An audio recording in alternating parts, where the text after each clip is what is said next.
Pemirsa Women's Talk, saat ini saya Rosalyn Chu kembali menemani Anda dalam Women's Talk. Dan pemirsa IDX Channel, berhubung IDX Channel ini lagi mau memberikan gift box ataupun souvenir untuk klien-klien dari IDX Channel. Tapi kita cuma punya 3 hari untuk mencari souvenir dengan quality control yang terbaik untuk para klien kami. Nah, katanya nih di Instagram ada penyedia jasa souvenir yang tercepat. Hanya dalam beberapa hari saja bisa memenuhi permintaan souvenir dengan kualitas terbaiknya. Nah, penasaran seperti apa? Saya akan berbincang langsung dengan founder dari The Good Souvenir. Langsung aja ikuti yuk pemirsa Women's Talk. Hadirnya souvenir di dalam sebuah acara merupakan sebuah kebutuhan baik dalam acara pernikahan, ulang tahun, acara perusahaan dan organisasi maupun event-event lainnya. Keberadaan souvenir akan membuat acara menjadi lebih meriah serta memberikan kesan yang memorable bagi tamu undangan sekaligus bagi pembuat acara itu sendiri.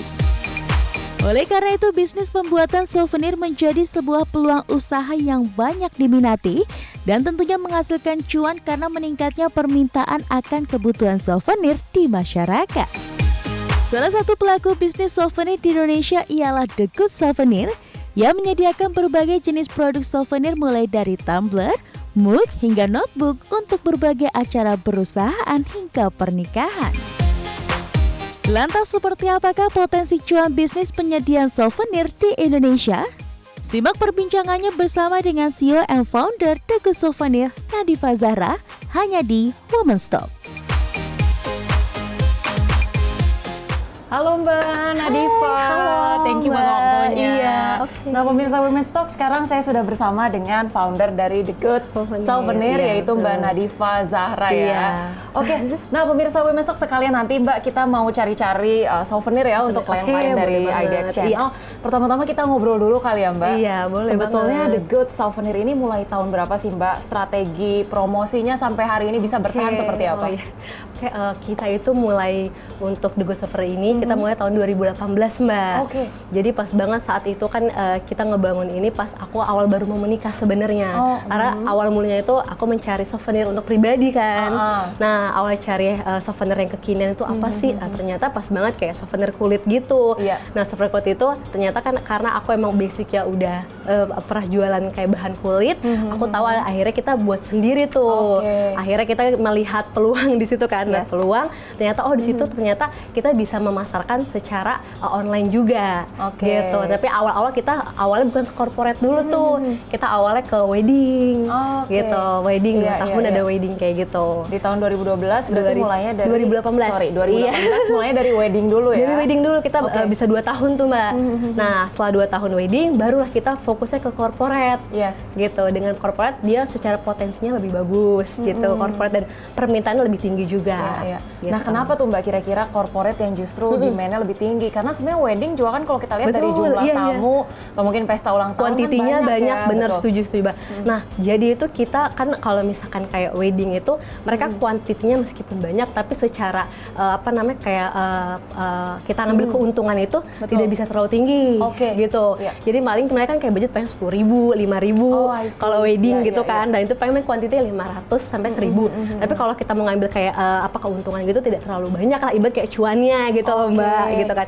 Nah kalau corporate ini kita ini bisa markup-nya ini bisa lebih bagus Mbak gitu, sehingga secara kita seperti kinerjanya kita tidak terlalu effort banget, tapi kita bisa dapetin cuannya lumayan gitu. Benar sih, karena kalau untuk wedding itu sendiri kan mungkin biasanya memang budgetnya itu terbatas ya, mereka lebih banyak fokus pada budget untuk vendor dan yang lain-lain. Sementara kalau corporate mereka butuh untuk branding juga mungkin ya Mbak ya? Iya betul. Iya.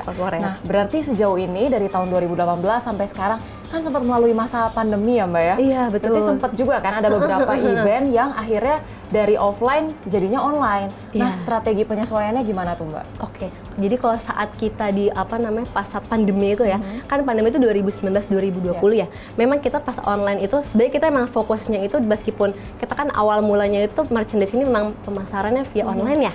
Nah via online, nah kita memang fokusnya juga di Instagram tuh Mbak. Nah alhamdulillah sih Mbak, meskipun saat pandemi kan di situ memang berasa itu pas wedding ya, karena wedding tuh semua nggak ada gitu kan. Nah sebenarnya dari masa transisi itu kita tahu banget nih transisi dari awalnya kita ke wedding, kenapa kita ke corporate? Karena saat pandemi itu corporate itu masih ada masuk timbang si wedding tersebut. Jadi itulah yang membuat kita juga salah satu peluang ngelihat selain potensi cuannya lebih tinggi juga, dan ternyata permintaan di waktu pandemi itu potensi lebih bagus di situ. Akhirnya kenapa kita nggak coba fokus ke corporate aja, yang dimana mereka anggarannya pun sudah jelas gitu loh kalau corporate kan. Makanya di situ dari kita secara eksistensinya kita mencoba untuk kayak platform digital kita semua kita coba Mbak, kayak TikTok, Instagram kita maksimalkan di situ. Iya, karena yang namanya corporate kadang-kadang walaupun mungkin pandemi ataupun event online sekalipun, saya juga sering beberapa kali dapat kiriman hampers ya, yang namanya ada hari raya atau apa gitu kalau ya, lagi tahun baru, terus kayak misalkan lebaran kemarin tuh itu cukup banyak permintaan juga dari customer gitu kan, beberapa corporate juga untuk membagikan ke relasi-relasi mereka. Gitu. Nah, secara diferensiasi ya Mbak ya, mungkin penyedia layanan jasa yang menyediakan souvenir itu kan di Instagram atau di platform media sosial lainnya kan banyak banget nih Mbak. Sebetulnya diferensiasi dari The Good Souvenir ini sendiri seperti apa nih? Oke, kalau kita itu jadi kalau misalkan kita itu kan punya tagline juga nih Mbak. Kita kayak misalkan di Instagram itu kita merchandise nomor 1 di Instagram gitu kan. Jadi memang kita pertama memang fokus marketing kita itu fokusnya di Instagram. Jadi market yang udah kita ambil ini memang ibarat tuh kayak generasi milenial yang memang dia main di Instagram, dan memang dia itu pas lagi dapetnya pas ini The Good Souvenir gitu. Dan kita cara memasarkannya juga style untuk generasi sekarang sih Mbak, gitu kan. Dan kita cara membedakan juga kan sudah berjalan ya, dan memang betul Mbak kayak kebutuhan customer tuh kalau misalkan kita nyanggupin hanya kayak 7-10 hari atau bahkan 14 hari, mereka akan cari vendor yang lebih cepat. Begitu. Jadi kita harus ada nih value lebih, apa sih yang membedakan vendor kayak The Good Souvenir dengan vendor yang lain. Kita harus punya nilai X-nya juga kalau menurut aku gitu Mbak. Nah, nilai X-nya itu yaitu pertama dari selain kualitasnya dijaga, dan kita juga harus secara pengerjaannya Mbak. Makanya karena kan kita sudah berjalan berapa tahun ya, jadi tahu nih proses pengerjaan ini harus kita lebih efektif dan efisien nih. Caranya gimana? Itu sih yang kita kembangkan gitu Mbak, sehingga ada perbedaan dari kompetitor lain gitu. Menarik banget ya, berarti diferensiasi ataupun keunggulan yang The Good Souvenir punya adalah bisa adaptif gitu ya dengan permintaan korporat yang seringkali punya deadline sangat terbatas gitu ya. Setuju. Nah, saya menarik banget, ini juga pengen eksplor kembali begitu ya, bagaimana produk-produk yang dihadirkan oleh The Good Souvenir. Tapi akan kita bahas lengkapnya usai jeda berikut ini, tetaplah bersama kami di Women's Talk.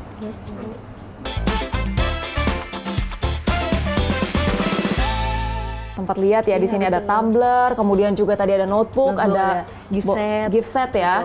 Boleh dirinci lagi nggak sih Mbak? Berarti produk-produknya ini dalam bentuk apa aja sih? Nah jadi itu kita untuk produk-produk ini biasanya kita untuk di sini contoh nih kayak ada tumbler, ada mug gitu kan, terus ada kayak notebook juga nih Mbak, notebook gitu kan, pen, card holder. Nah biasanya kalau corporate itu permintaannya itu biasanya bervariasi sih Mbak. Ada yang memang dia kebutuhan kayak hanya untuk satu item, berarti contoh kayak misalkan dia mau request kayak tumbler ya hanya tumbler aja, dengan quantity mungkin bisa 1000 atau bahkan di bawah 1000 gitu kan. Biasanya kalau satuan gini biasanya quantity banyak ya? Betul. Nah tapi kita yang biasanya permintaan lebih banyak itu kita lebih ke gift set sebenarnya nih Mbak. Justru gift set ya? Betul, gift set ini jadi gift set merchandise biasanya mereka itu karena mereka nggak mau ribet biasanya nih si corporate ini nih gitu kan. Jadi mereka mau cari vendor mana nih yang bisa udah include semua deh gitu kan. Jadi udah ada notebook juga, udah ada mug-nya juga, udah ada kayak tasnya juga, plus sama hard box-nya nih Mbak. Jadi hard box-nya betul di print juga. Betul, di branding dengan si logo corporate tersebut gitu. Iya, menarik. Betul. Nah, berarti Mbak untuk isian dari masing-masing gift box-nya ini sendiri kan pasti customize ya, sesuai permintaan klien. Nah, untuk brand-brand yang dipilih sendiri, misalnya kalau untuk tumbler kan biasanya orang concern-nya adalah yang aman ya, dan juga apalagi untuk termos yang bisa menghangatkan air gitu ya. Nah itu apakah pilihan brand sendiri untuk mug ataupun tumbler itu dari pilihannya The Good Souvenir atau request dari klien? Kliennya ya. Nah biasanya sih kalau untuk aku biasa lihat itu mereka biasa sesuaiin budget sih Mbak. Balik lagi ke budget mereka biasanya kan. Nah, jadi kalau budget mereka memang dan mereka mau ngasih ke siapa nih? Misalkan mereka mau ngasih kayak ke direksi, ke direktur, pasti mereka akan nyesuaiin. Biasanya akan ada request nih dari si klien tersebut, Mbak aku mau dong si tumblernya Croxicle gitu. Jadi ya udah kita penyedia ini, terus kayak TWS-nya mau yang harus merek Think Plus, ya udah kita nyediain yang Think Plus gitu kan, merek yang bermerek lah dia maunya. Jadi mereka ke si klien ini tergantung siapa yang akan mereka berikan, biasanya gitu. Ataupun kalau misalkan kita mau menyediakan kayak, oh Mbak ada merek apa aja nih Mbak, kita akan kasih beberapa. Bisa suggest betul, juga ya. bisa suggest juga. Oke. Nah, untuk range harganya sendiri dan juga buat pemirsa Women's Talk yang bertanya-tanya kalau mau order souvenir di sini, ada minimum ordernya nggak sih, harus berapa packs kayak gitu Mbak? Biasanya kita sih minimal order itu dari 100 piece biasanya. 100 piece. Nah, tapi kalau misalkan contoh nih dia kebutuhan event ternyata di bawah 100 kayak 50, kita tetap bisa menyediakan juga, bisa menyediakan gitu kan. Jadi paling minimal itu sih. Kalau untuk kayak harga range-nya sendiri pun kita dari 100.000 biasanya. Nah, 100.000 itu biasanya kalau untuk yang kayak udah gift set sih Mbak. Tapi kalau kayak contoh kayak satuan kayak mug ini dia dari harga 85 tuh sudah bisa. Gitu. Nah, berarti kalau misalnya harganya dimulai dari range 100.000 sampai yang termahalnya berapa Mbak? Bisa 1 juta. Bisa 1 juta. Betul, 1 juta. Kalau 100.000 bisa dapat gift set itu bisa isi apa aja gitu ya. Nah, biasanya sih kalau untuk kayak yang 100.000 itu biasanya yang simple sih. Biasanya contoh nih kayak tote bag gitu kan. Terus kayak kayak notebook tapi notebooknya yang hard cover atau soft cover.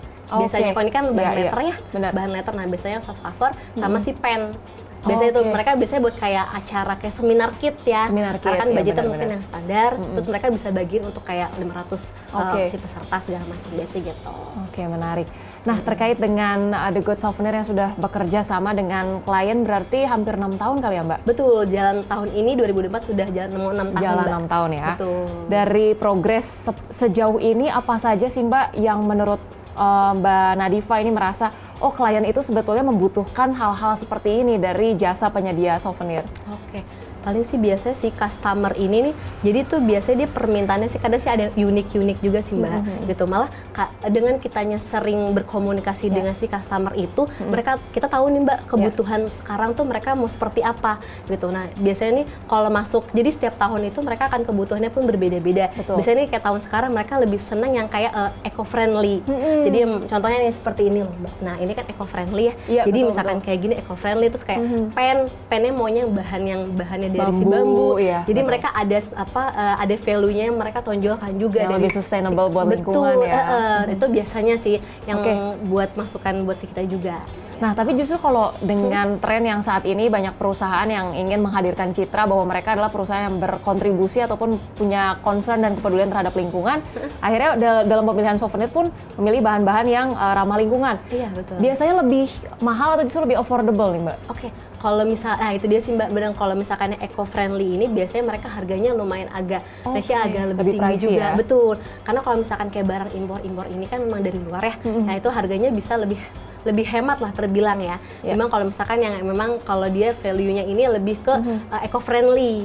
Gitu, eco-friendly yang memang, dan emang kadang kita juga menjelaskan juga kalau misalkan kebutuhan eco-friendly ini pasti harganya lebih tinggi juga. Betul. Gitu. Nah, tapi terkait dengan apapun permintaan dari klien dengan tagline-nya The Good Souvenir yang bisa mengerjakan permintaan klien dengan waktu yang cepat. Nah, gimana nih memastikan bahwa target tersebut terpenuhi tetapi juga quality control-nya ini terjamin, Mbak? Iya, betul. Nah, kalau kita itu biasanya kan karena kita udah berjalan selama 6 tahun ini, Mbak ya. Kita ada teknis-teknis di mana mungkin biasanya di lapangan itu udah kayak ada terjadi miskomunikasi. Nah, malah terkadang hal-hal tersebut yang ngebuat kita bisa berkembang lagi sih Mbak. Nah itulah yang ngebuat kita jadi sistem kita berani kenapa ngebuat tagline seperti itu. Karena mungkin yang awalnya tadi 7 hari kita bisa berhasil untuk kayak 3 hari kan. Nah 3 hari itu kita biasanya juga sebenarnya sih ada katalog khusus sendiri sih Mbak. Betul, jadi kita memberanikan ada katalog khusus yang dimana misalkan prosesnya itu hanya 3 hari bisa. Jadi biasanya kita menyediakan stok memang sudah ready. Contoh kayak, jadi yang emang barang-barang yang impor. Contoh nih kayak si mug ini Mbak, kayak gini kan, mug ini barangnya ready, jadi tinggal kita branding si corporate tersebut. Terus kayak tas nih, tas sudah ready, tinggal kita branding satu warna. Jadi ya itu kita jadi memberikan solusi yang juga. Memang available saat itu ya. Betul, kita memberikan solusi, customer kan butuh cepat. Jadi kita juga menyediakan barang yang ready, tinggal branding corporate tersebut. Sehingga si kuisinya pun harus tetap kita menjaga berkualitas. Gitu. Oke, menarik. Nah, terkait dengan The Good Souvenir ini sendiri kan Mbak udah didirikan dari cukup lama begitu ya.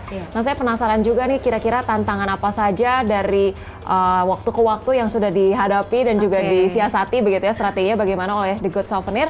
Tapi akan kita bahas selengkapnya usai jeda berikut ini, tetaplah bersama kami.